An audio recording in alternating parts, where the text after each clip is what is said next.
અને સરળ ભાષામાં આદિવાસી કોણ છે હું સમજાવું તમને। આદિવાસી એટલે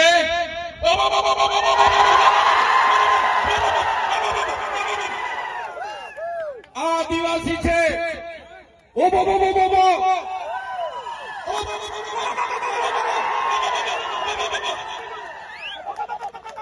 અમારો આદિવાસી છે।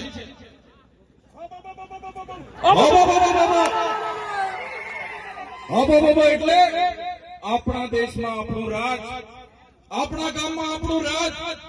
આ ઉભો આદિવાસી સિવાય કોઈની તાકાત નથી કે ઉભો કરી શકે। આદિવાસી કરી શકે, આદિવાસી જ કરી શકે। ગમે એવો ખમીરમંતી હોય, ગમે એવો અબજોપતિ હોય કે કરોડોપતિ હોય, ગમે તેવો હોય, કોઈના બાપની તાકાત નથી કે ઉભો અહીંયા કરી શકે। આ વિસ્તારમાં જો કોઈ ઉભો કરી શકે તો અમારો આદિવાસી કરી શકે છે, એનો પાવર છે।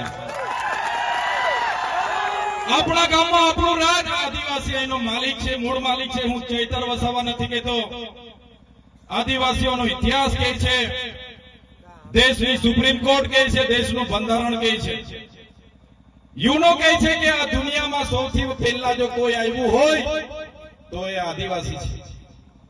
મૂળ માલિક આ દેશનો આદિવાસી છે, સુપ્રીમ કોર્ટ કહે છે। ત્યારે આજે આદિવાસીઓને આ સરકારોએ મજદૂર બનાવી દીધા છે। આજે દાદાઓએ કીધું અમારી પણ જમીનો છે, અમને પણ પાણી આપો, અમારા બાળકોને પણ શિક્ષણ આપો, અમારા યુવાનોને પણ રોજગાર આપો। પણ આ સરકારો જાણી જોઈને આદિવાસીઓને ભણાવવા નથી માંગતી। અહીંથી પાણી લઈ જાય છે પણ પાણી આપવા નથી માંગતી। આદિવાસીઓને ભેગા થવા નથી દેવા માંગતી। આગળ પાનવડમાં કાર્યક્રમ હતો અને પરવાનગી નહીં આપવામાં આવી। આદિવાસી 5મી અનુસૂચિ વિસ્તારમાં રહી છે, આદિવાસીઓનું સ્વશાસન એમાં લખેલું છે। બંધારણની આર્ટિકલ 241 ક તમે વાંચી લેજો।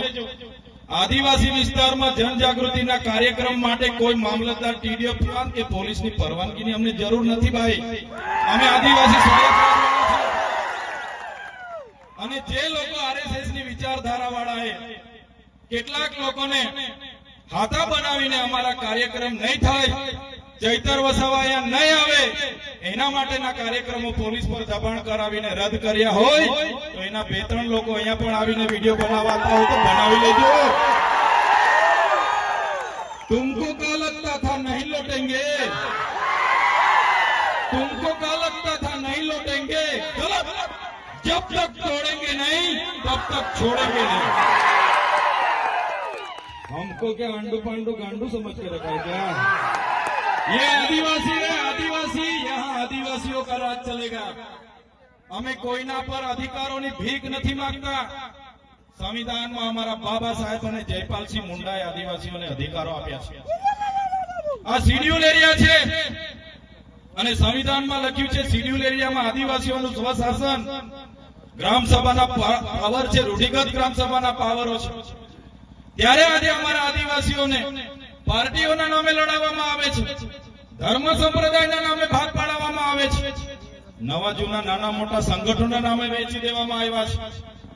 ત્યારે મારા યુવાનોને જાગૃત કરવા માટે અમે આવ્યા છીએ। આજે તમે જોઈ લો આદિવાસી એટલે કોણ? આદિવાસી એટલે આદિ અનાદિ કાળથી આ પૃથ્વી પર વસનારો આદિવાસી।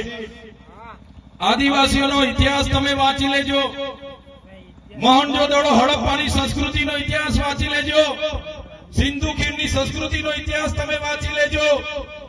9 થી 10,000 વર્ષ પહેલાની એ સંસ્કૃતિ, સભ્યતા એ આપણા આદિવાસી પૂર્વજોની સંસ્કૃતિ હતી।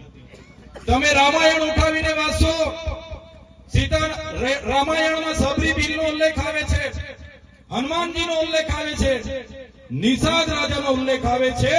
એ આપણા પૂર્વજો હતા, એ આપણા આદિવાસીઓ હતા।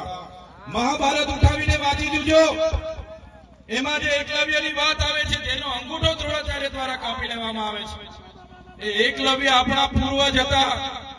તમે મહારાણા પ્રતાપનો ઇતિહાસ વાંચો, જ્યારે અકબરે મહારાણા પ્રતાપના ચિત્તોડગઢ પર કિલ્લાનો ઘેરાવો કરીને બેઠા હતા, ખુદ મહારાણા પ્રતાપના પોતાના ભાઈ એમની સાથે નહોતા, ત્યારે પૂંજા બિનતે સેના લઈને એની સાથે ઉભા હતા। એ આપણા આદિવાસી હતા, આપણા બધાના પૂર્વજો હતા।